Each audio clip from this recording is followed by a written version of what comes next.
القارعة ما القارعة وما أدراك ما القارعة يوم يكون الناس كالفراش المبثوث وتكون الجبال كالعهن المنفوش فأما من ثقلت موازينه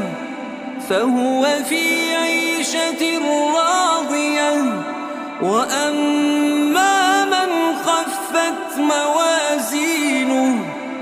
فأمه هاوية وما